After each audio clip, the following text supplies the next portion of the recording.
ওই মাহাদির সৈন্যরা গর্জে ওঠো, শহীদ তামান্না বুকে নিয়ে। সুফিয়ানা মতবাদ রুখতে হলে এখন থেকেই থেকো তৈরি হয়ে। আসবে এই মহাকাল, রুখতে হবে দাজ্জাল। আসবে এই মহাকাল, রুখতে হবে দাজ্জাল। ঠিক কিনা? যার এক হাতে থাকবে জান্নাত, এক হাতে থাকবে জাহান্নাম। মানুষকে বলবে ডেকে ডেকে, আমি তো তোমাদের খোদা মহান। যার দিলে থাকবে ঈমান, হবে না তো সে বেঈমান। মুমিন বলবে ডেকে ঈমান নিয়ে বুকে, নিশ্চিত তুই দাজ্জাল। আসবে এই মহাকাল, রুখতে হবে দাজ্জাল। আসবে এই মহাকাল, রুখতে হবে দাজ্জাল।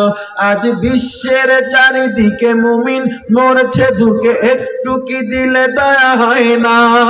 ওরে কাপুরুষ ঘরে বসে ভাবছো হিসেবে কষে, এখনো তো সময় হলো না। মুমিনরা হয়ে যাবে মাজলুম, গাজওয়ায়ে হিন্দ ভাঙাবে ঘুম। পদে পদে আসবে মুসিবত, চারিদিকে পড়বে পাপের ধুম। মূর্খরা গড়বে সমাজ, উঠে যাবে মোলাজ। ঠিক কিনা? মূর্খরা গড়বে সমাজ, উঠে যাবে মোলাজ। আসছে কিয়ামত, রুখতে মুসিবত, হাঁকছে আজান বেলাল। আসবে এই মহাকাল, রুখতে হবে দাজ্জাল। ঠিক কিনা? আসবে এই মহাকাল, রুখতে হবে দাজ্জাল। ঠিক কিনা? সবাই মনে করছে হয়তো নবী চারজনের কোন একজনকে ডাক দিবে, কিন্তু আমার নবী বলে না, এই না বেলাল। বেলাল কোথায়? সবাই অবাক হয়ে গেছে। নবী বেলালকে ডাক দিল কেন? সাউন্ড বাড়ান না। নবী বেলালকে ডাক দিল কেন? সবাই অবাক। বেলাল মজলিসের এক কর্নার থেকে দাঁড়ায় গেছে। নবীজি বলে তাআল না, বেলাল এদিকে আসো। বেলাল কাছে এসে দাঁড়াইল। আমার নবী বেলালকে প্রশ্ন করতেছে, তুমি কান্না করতেছো কেন? বেলাল থরথর করে কাঁপতেছে। বেলাল কোনো কথা বলেন। আবার নবী প্রশ্ন করলেন, তুমি ভয় পাচ্ছ? বেলাল ডেকে বলে, পয়গম্বর, এখানে ওমর বসা, হযরত আলী বসা, ওসমান বসা, আবু বকর বসা, এত বড় বড় সাহাবায়ে কেরাম বসা। এই সাহাবায়ে কেরাম থাকা অবস্থায় আপনি আমার মতো একটা নগণ্যকে ডাক দিয়েছেন। এই জন্য আমি কাঁদি, না জানি আপনি আমার উপর আবার কোন কাজটা বেজার হয়ে গেছে। আমার নবী বলে, না না ও বেলাল, আমি তোমার কোন কাজের প্রতি বেজার হই নাই, বরং আমি এমন খুশি হয়েছি।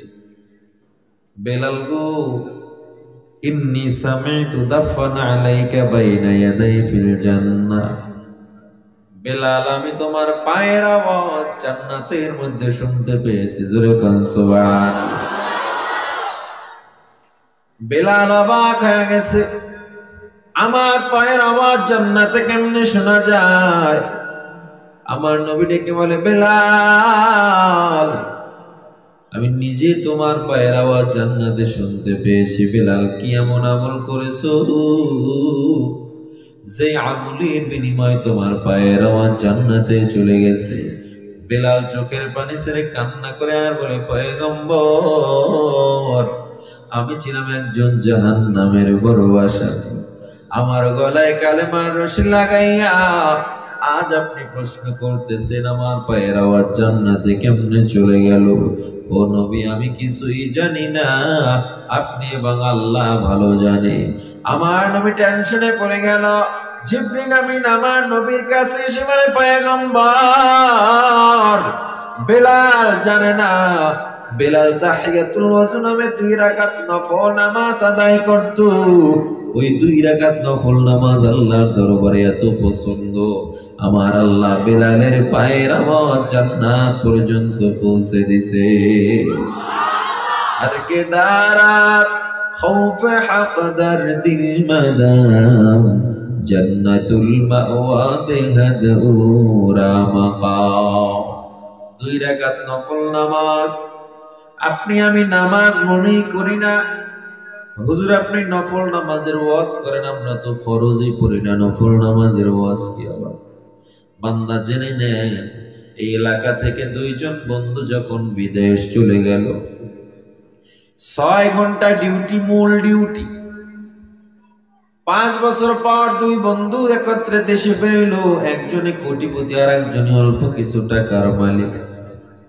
কোটিপতি বন্ধুকে প্রশ্ন করা হয়, ও কোটিপতি বন্ধু, তুমি এত টাকার মালিক হইলে তোমার বন্ধু এত কম টাকার মালিক কেন? কোটিপতি বন্ধু জবাব দেয়, যদিও আমাদের 2 বন্ধুর ডিউটি ছিল 6 ঘন্টা 6 ঘন্টা, কিন্তু আমার বন্ধু 6 ঘন্টা পর ঘরে গিয়ে ঘুমাইছে, মোবাইল টিপেছে, আড্ডা দিয়েছে। আমি আড্ডা দেই নাই, আমি ওভার ডিউটি করে আমি ডলার ইনকাম করেছি, আমি এক্সট্রা ডিউটি করেছি, কাজ করেছি 6 ঘন্টার বাইরে। ইবনে আব্বাস বলে, দুনিয়ার মানুষ, তোমরাও আল্লাহর দরবারে যদি আমলওয়ালা হতে চাও, শুধু নামাজ, রোজা, হজ, যাকাত, ইবাদতের উপরে ক্ষান্ত থাকলে হবে না। আমার আল্লাহ এই মূল ডিউটির পাশে বান্দাদের জন্য কিছু ওভার ডিউটি সেটিং করেছে। কেমন ওভার ডিউটি? বান্দা গো সালাত আদায় করতেছেন, ফরজ নামাজ, সুন্নাত নামাজ, এর পাশাপাশি আওয়াবিন পড়ার নাম হলো ওভার ডিউটি। যায় নামাজের মুসাল্লা বিছায়া গভীর রাতে আল্লাহকে ডাক দেওয়ার নাম হলো ওভার ডিউটি। পাশের ঘরের ভাই ভালো আছে না খারাপ আছে খোঁজ খবর নেওয়ার নাম হলো ওভার ডিউটি। ঠিক কিনা জোরে বলে? এগুলোর নাম ওভার ডিউটি। বাথরুমে ঢুকতেছেন, দোয়া করে নেন, আল্লাহুম্মা ইন্নী আউযু বিকা মিনাল খুবুসি ওয়াল খাবাইস। বাথরুম থেকে বের হওয়ার সময় দোয়া করে নেন, আলহামদুলিল্লাহিল্লাযী আযহাবা আন্নিল আযা ওয়া আফানি। মসজিদে ঢুকতেছেন, দোয়া পড়েন, আল্লাহুম্মা ইফতাহলি আবওয়াবা রাহমাতিক। মসজিদ থেকে বের হন, আল্লাহুম্মা ইন্নী আসআলুকা মিন ফাদলিক। খানা খাইতে বসছেন, দোয়া পড়ে নেন, বিসমিল্লাহি ওয়া আলা বারাকাতিল্লাহ। খানা শেষে দোয়া পড়ে নেন, আলহামদুলিল্লাহিল্লাযী আত'আমানা ওয়া সাকানা ওয়া জা'আলানা মিনাল মুসলিমিন। বান্দা গো আপনি আয়না দেখতেছেন, দোয়া পড়েন, আল্লাহুম্মা হাসসানতা খলকি ফাহাসসিন খুলুকি।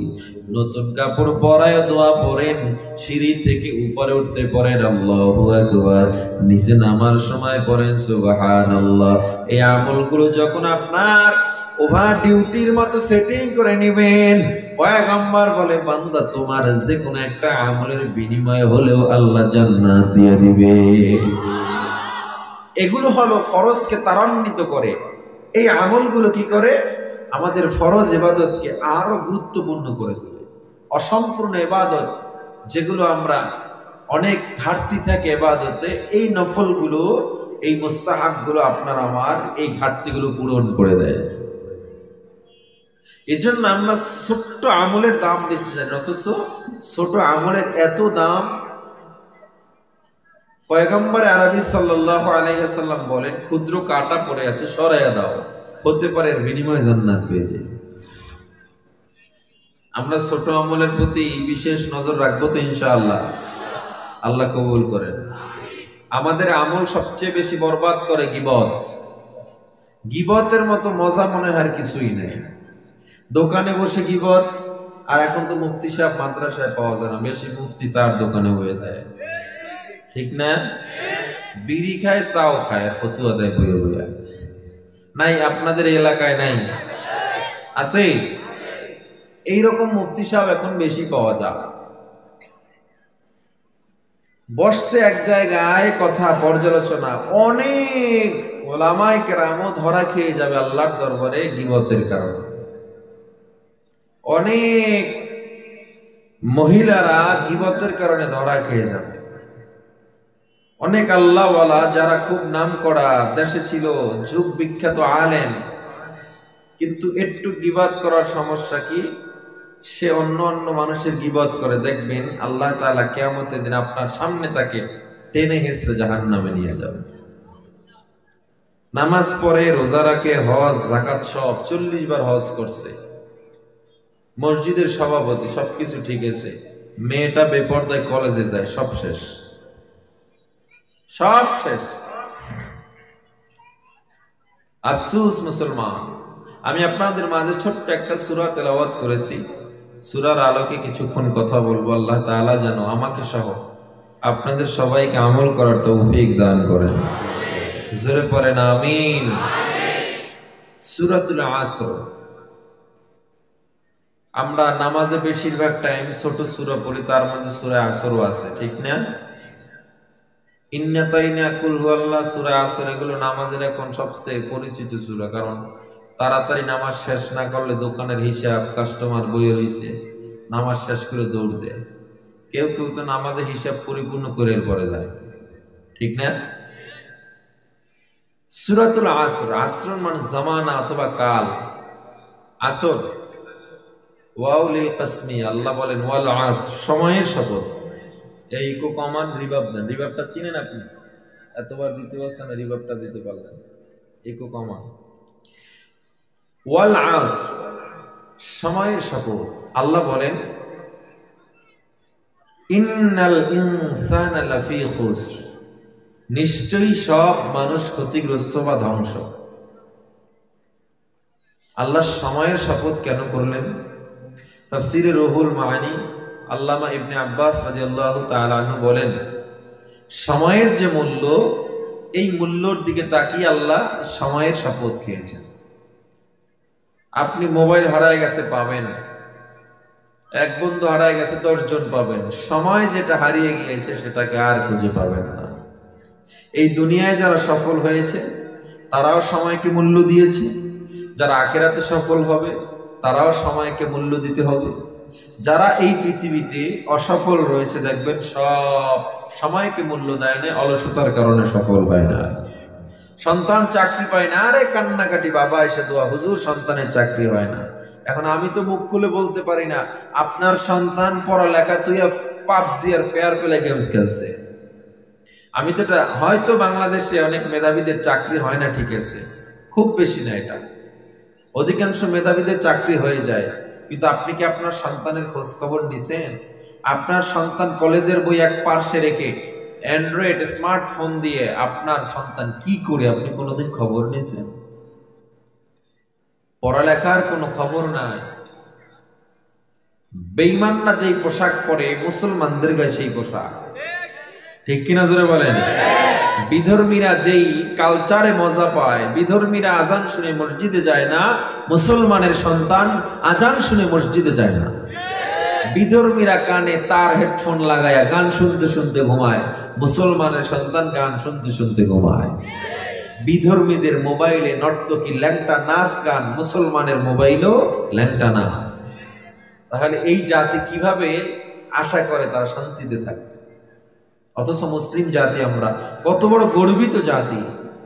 বিশ্বের এত বড় বড় গ্রন্থ, কিন্তু আজ পর্যন্ত মহাগ্রন্থ হিসাবে কোনো কিতাব স্বীকৃতি পায় নাই, একমাত্র কোরআনই স্বীকৃতি পেয়েছে মহাগ্রন্থ। নবীজিকে সুপারম্যান গোটা বিশ্বের বেঈমানরাও মেনে নিয়েছে।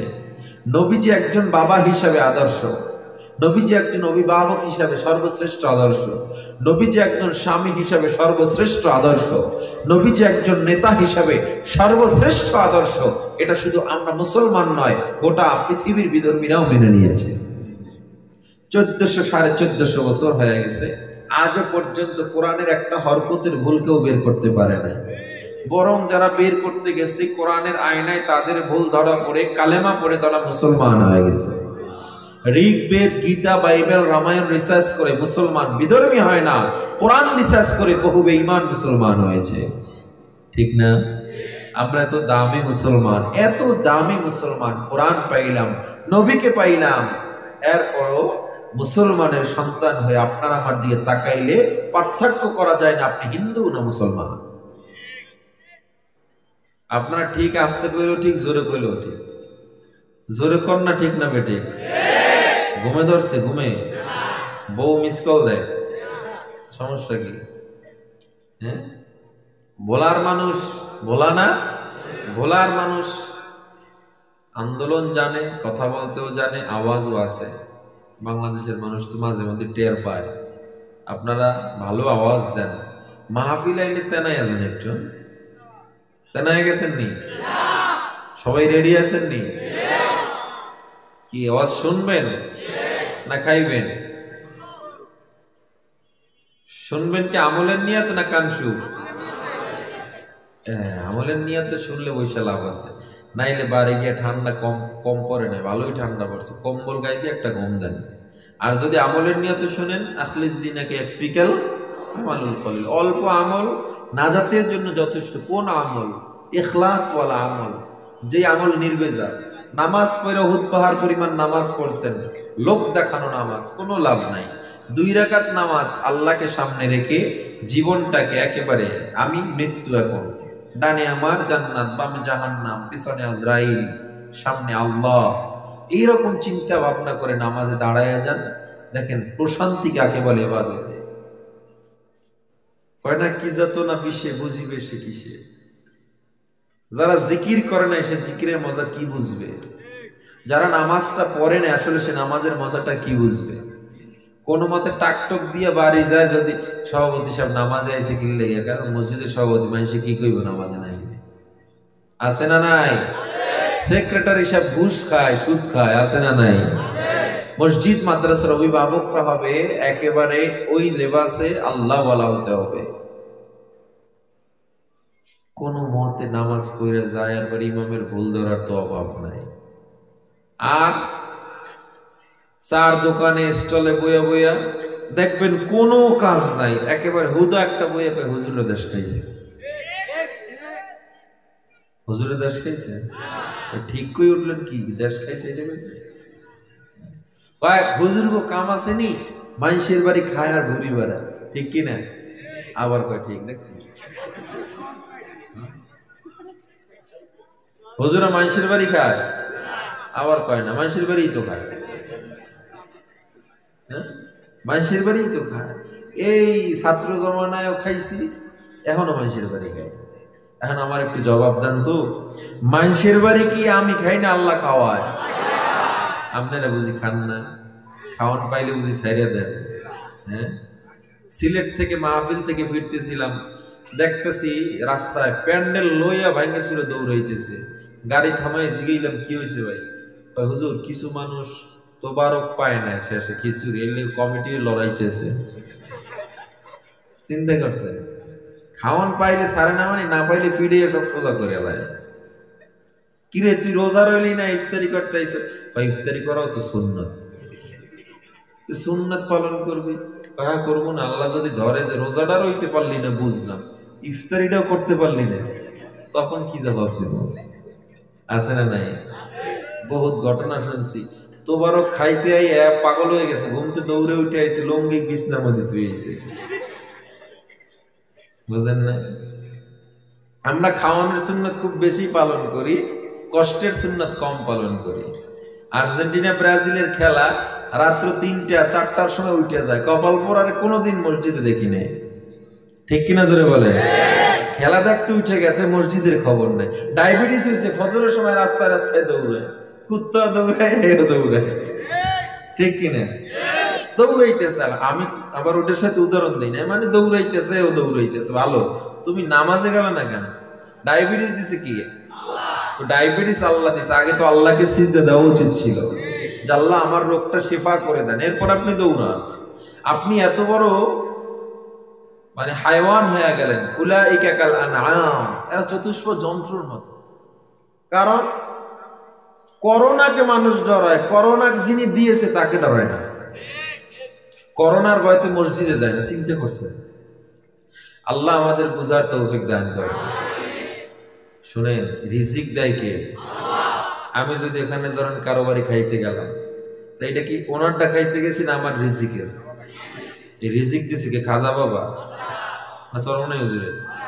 রিজিক দেওয়ার মালিক কে? আল্লাহ রিজিক আমারে দিছে, শুধু আমাকে না, কোন সুন্নাত ওয়ালা আমল ওয়ালাকে আল্লাহ খারাপ রিজিক দেন না।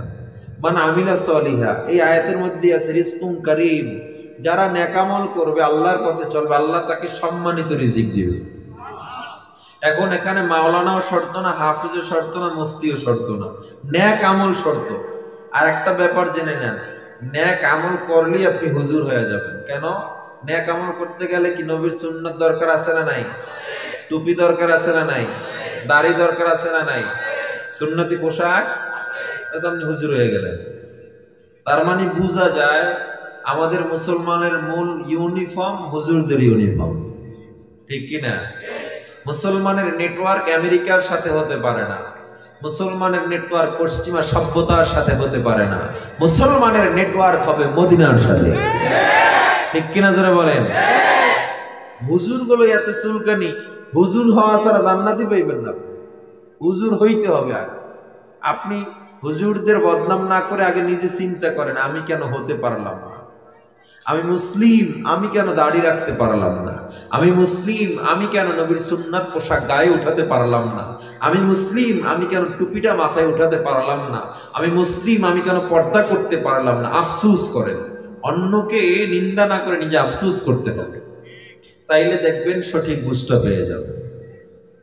নিজেদের মধ্যে সবচেয়ে বড় দূরত্ব তৈরি করেছে আমাদের এই বৈষম্যতা, মুসলিম মুসলিম বৈষম্যতা। দেশ বলে হুজুররা খাইছে, দেশ খাজুররা খাইছে। কারা খাইছে? যারা দুর্নীতিতে 5 বার চ্যাম্পিয়ন বানাইছে এরাই দেশ খাইছে। যুগে যুগে টাকলু মুরাদের মতো লোকরা এসে দেশ খাইছে, ঠিক কিনা জোরে বলেন? এই যুগে যুগে তাসলিমা নাসরিনদের মতো লোক, কবি শামসুর রহমানদের মতো লোক, যুগে যুগে কাদের কি সিদ্দিকী জানি, লতিফ সিদ্দিকীর মতো লোকরাই দেশের নষ্ট করেছে।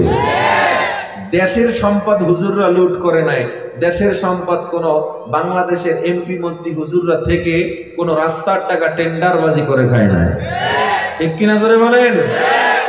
পদ্মা সেতুর দুর্নীতি হিসাব করলেই তো আপনাকে চান্দি গরম হয়ে যাবে। আমি কি এগুলো বলতাম না? আমারে বলাইছেন আপনারা। কেন বলাইছেন? হুজুর গো শব্দ, হুজুররা বলে দেশ খাইছে।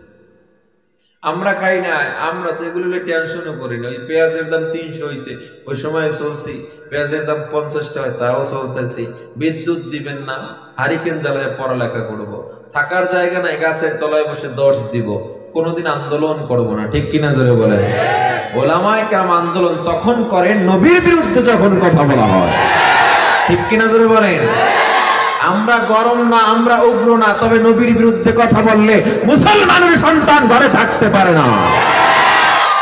যার দিলে 1 ফোঁটা রক্ত আছে, যার দিলে নবীর জন্য 1 ইঞ্চি মোহাব্বত আছে, ওই মুসলমান কোনোদিন ধৈর্য ধারণ করতে পারে না। এই জন্য হুজুররা গরম হয়, নাইলে হুজুর আর কোনো চিন্তা নাই। ওই ক্ষমতার চেয়ার লয়ে টানাটানির চিন্তা আমগো ভিতরে নেই। বাকি যদি দিয়া দেখেন 1 সপ্তাহে সোনার বাংলা করে দিব, ঠিক কিনা জোরে বলেন? দুর্নীতি জিরোতে এনে দেবে ইনশাআল্লাহ। কারণ আমরা মদিনা সনদ মাথায় নিয়ে ঘুরি, আমরা ওমরের খেলাফত নিয়ে ঘুরি, আমরা দুর্নীতি নিয়ে ঘুরি না। আমি বর্তমান দল আর আগের দল সবগুলোর কইতেছি, বাংলাদেশের প্রায় 50 বছর স্বাধীনতার বয়স, আজও স্বাধীনতা দাঁড়ে দাঁড়ে খুঁজতে হয়, আজও শ্রমিকের অধিকার নিয়ে আন্দোলন করতে হয়, ঠিক কিনা জোরে বলেন? দেশ তো বহুত দেখেছেন, দোষ যেহেতু দেন তো হুজুর গাতে একটু দিয়ে দেখেন।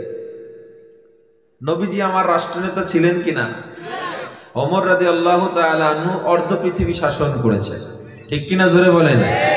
বলতেছিলাম দোষ আমাদের দিয়ে লাভ নাই, আমরা দর্শনের সেঞ্চুরি করে মিষ্টি উদযাপন করি না, আমাদের খাটের নিচে অস্ত্রের গুদামও পাওয়া যায় না। প্রধানমন্ত্রী তো এক ভাষণে বলেই দিয়েছেন সংসদে, মাদ্রাসায় জঙ্গিবাদী ট্রেনিং হয় না। গুলশান হত্যাকাণ্ড থেকেই সেটা প্রমাণ হয়ে গেছে। সবসময় একটা সব ট্রেন্ড হয়ে গেছে যে মাদ্রাসায় কি জঙ্গি ট্রেনিং হয়? মাদ্রাসায় তোর মা এবং বাবার জানাজার ট্রেনিং হয়, ঠিক কিনা জোরে বলেন? কোন মাদ্রাসা আজ পর্যন্ত অস্ত্র পাওয়া গেছে? কিছু পাওয়া যায় না।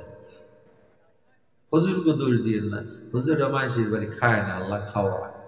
আপনি হুজুর হয়ে যান, ভালো ভালো খাওয়ান পাইবেন। এখানে আর একটা কারণ আছে, কমনি আল্লাহ সুন্নাত ওয়ালাদেরকে একটু ভালো খাওয়ায় কেন জানেননি? এরা গ্রামীণ ব্যাংকে নাম লেখায় নাই, এরা ব্রাক ব্যাংকে নাম লেখা নাই, ডক্টর ইউনুসকে রুহানি আব্বা বানায় নাই। এই জন্য আল্লাহ তাদেরকে ভালো খাওয়ায়, শান্তিতে। কোটি কোটি টাকা কামাইতে কামাইতে মাথা পুরো স্টেডিয়াম হয়ে গেছে, একটা চুলও নাই। কেউ ভাই কেমন আছেন, ভালো নাই। কে কয় বউ কথা শুনে না, পোলায় কথা শুনে না, মাইয়া কথা শুনে না। এদিকে ইয়াবা লইয়া পোলায় ধরা খাইছে, 10,000 পিস ইয়াবা লইয়া ধরা খাইছে। আছে না নাই? টাকায় মানুষকে শান্তি দেয় না। আল গিনাউ গিনান নাস, প্রকৃত ধনী যাদের দিলটা আত্মা ধনী, এরাই হলো মূল ধনী, ঠিক কিনা? কোটি টাকার মালিক দেখো অভাব হয় না দূর, গরিব ঘুমায় গাছতলাতে মনটা বাহাদুর। ফেরাউনের লাশটা দেখো মিশর জাদু ঘরে, খায় না মাছি পোকা মাকড় সবাই ঘৃণা করে। জ্ঞানী যারা বুঝে তারা শুধুই ইশারায়, নির্বোধকে বুঝাইতে কে পারে কোথায়। তরকারির মতো তরকারি হলে অল্প জালে সেজে, বুদ্ধিমান মানুষ হলে ইশারাতেই বুঝে। উঁচু জমিনের পানি যেমন নিচু জমিনে যায়, তেমনি আল্লাহর রহমত সে নম্রতার হৃদয়। ভোগ বিলাসের বাড়ি গাড়ি পড়ে রবে সব, থাকতে সময় স্মরণ করো আল্লাহ আমার রব। থাকতে সময় স্মরণ করো আল্লাহ আমার রব। কে আমাদের রব? জবান খুলে বলেন, কে আমাদের রব? সবচেয়ে বড় কে? রিজিক দেওয়ার মালিক কে? ইজ্জত দেওয়ার মালিক কে? বেইজ্জতি করার মালিক কে? জোরে বলেন কে? وتعز من تشاء وتذل من تشاء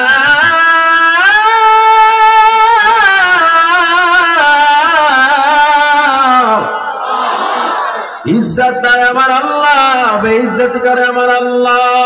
আমার আল্লাহ বলে দম্ভ করা তোর কাজ নয়, অহংকার করা কোনো মানুষের কাজ নয়।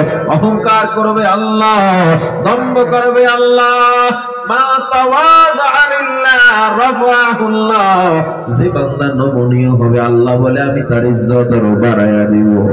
আর যারা উপরে উঠতে চাইবে আমি আল্লাহ থাপ্পড় মাইরা তোরে নিচে নামাইয়া দিব। ঠিক কিনা?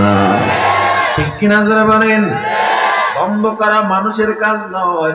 ফেরাউন নমরুদকে আমার আল্লাহ শাস্তি দিয়া বুঝাইছে, যুগে যুগে তাদের উত্তর সুরিতে রেখে আমার আল্লাহ সাইজ করে দুনিয়ার জমিনে অপদস্থ করেছে। ঠিক কিনা? এমন অপদস্থ করেছি, কানাডাও গিয়াও ঠাই নেই, দুবাই গিয়াও ঠাই নেই। ঘরের সন্তান ঘরে ফিরেছে মাস্ক পরিয়া, যাতে কেউ না দেখতে পারে। ঠিক কিনা যারা বলেন? ও মুসলমান ইমানদার আল্লাহর গোলাম, সর্ব অবস্থায় মুমিন বান্দা যখন আল্লাহকে ভরসার প্রতীক বানায় নিবে, আমার আল্লাহ বলেন বান্দা মাল্লাহুল মাওলা ফালাহুল কুল, যে মানুষগুলো আল্লাহর জন্য হয়ে যাবে আমার আল্লাহ গোটা দুনিয়া তার গোলাম বানায় দিবে। हकीकत से तो दुनिया बेखबर है, दुनिया की नुमाइश पर नजर है। नमी गुयाम के आज दुनिया जुदा बख्श, बहर काटे के बाशी बा खुदा बा।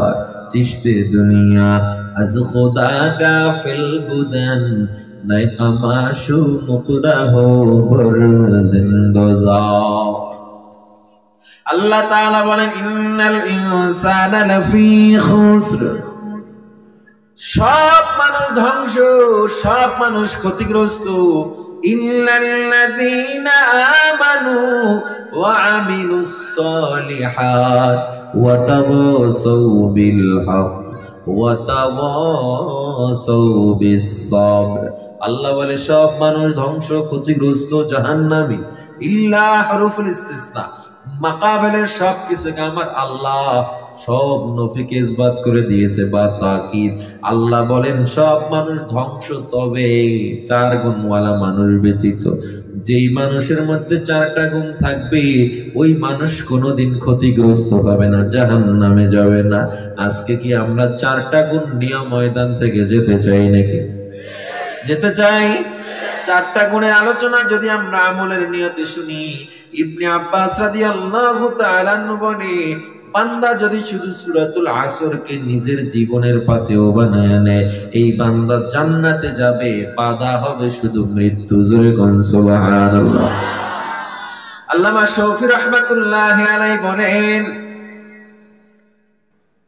কোরআনের পুরো তাফসীর যে বান্দা পড়ার সময় পাও না, শুধুমাত্র সূরাতুল আসরের তাফসীর পড়ে নাও, পুরো কোরআনের অর্থ বুঝে আসবে। সুবহানাল্লাহ।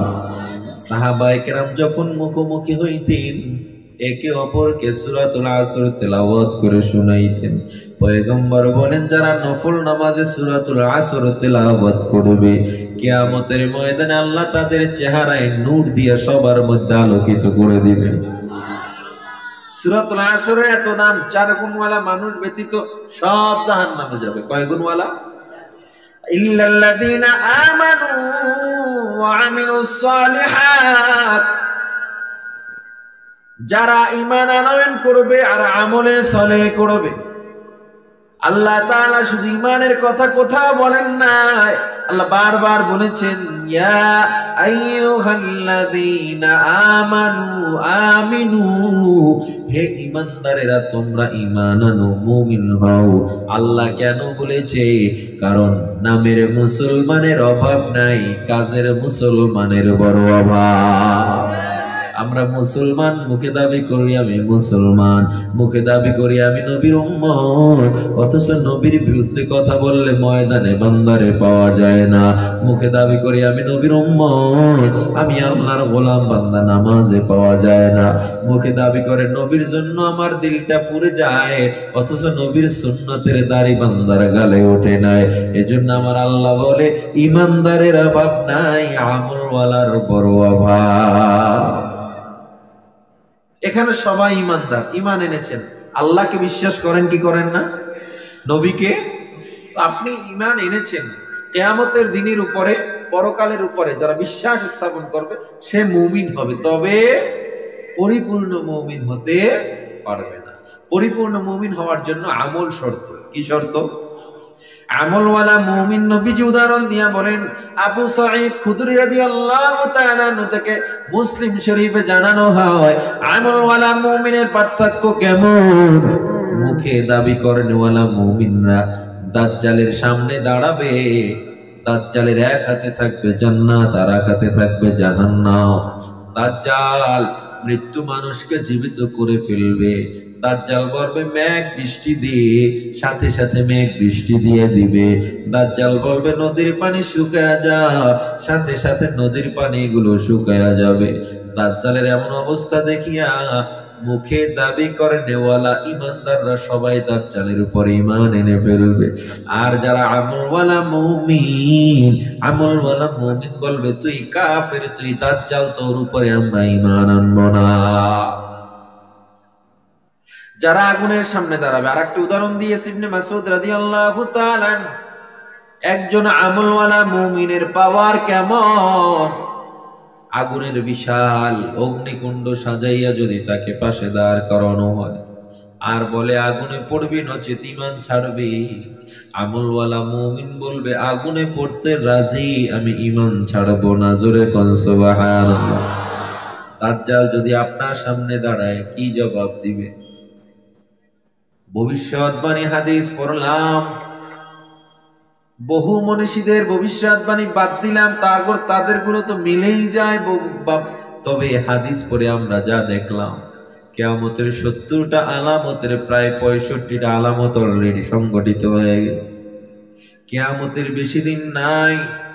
একটা কথা জেনে নেন, কিয়ামতের আর একটা আলামত, কিয়ামতের আগে মানুষ কিয়ামত নিয়ে আলোচনাই করবে না, এটাও কিয়ামতের আলামত। কোথাও কিয়ামতের আলোচনা নাই। ওরে বান্দা, হাদিস পড়লাম, অনেক গবেষণা করে দেখলাম কিয়ামত অনেক সন্নিকটে, তবে আল্লাহ ভালো জানেন কবে কিয়ামত আসবে। তবে আমার নবী যখনই কিয়ামতের আলোচনা করতেন সাহাবায়ে কেরামকে বারবার বলতেন, সাহাবায়ে কেরাম কিয়ামতের ভয়াবহতা সম্পর্কে তোমাদেরকে বলি, তবে মূল উদ্দেশ্য তুমি কিয়ামতের জন্য প্রস্তুতি কতটুকু নিলা। আমরা জাহান্নামের বয়ান শুনি, তবে জাহান্নাম থেকে ফেরার প্রস্তুতি গ্রহণ আমরা করি না। আমরা ইউসুফের ঘটনা শুনি, তবে সেখান থেকে ধৈর্য ধারণের শিক্ষা গ্রহণ আমরা করি না।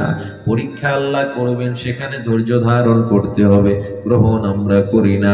দাজ্জাল যখন সামনে দাঁড়াইবে, দুর্বল ঈমানওয়ালারা দাজ্জালের ডান হাতে জান্নাত দেখিয়া সেখানে চলে যাবে। পয়গম্বর বলেন দাজ্জালের হাতের জান্নাত আমার আল্লাহ সাথে সাথে জাহান্নাম বানায়া দিবে। আর যারা ঈমানওয়ালারা চিন্তা করবে দাজ্জালের বাম হাতে জাহান্নাম আগুন, ঈমানদাররা চিন্তা করবে দাজ্জাল ও যে ডান হাতে জান্নাত দিছে, কোনোদিন ভালো মানুষ ও ভালো কোনো প্রাণী হতে পারে না। দাজ্জালের জন্য ডান দিকে কোনো মুমিন যাবে না, তার জান্নাতে যাবে না। মুমিনরা যখন দাজ্জালের আগুনের দিকে হাঁটবে, আমার আল্লাহর পয়গম্বর বলেন আমার আল্লাহ ওর আগুনটাকে মুমিনের জন্য জান্নাতের টুকরা বানায়া দিবে।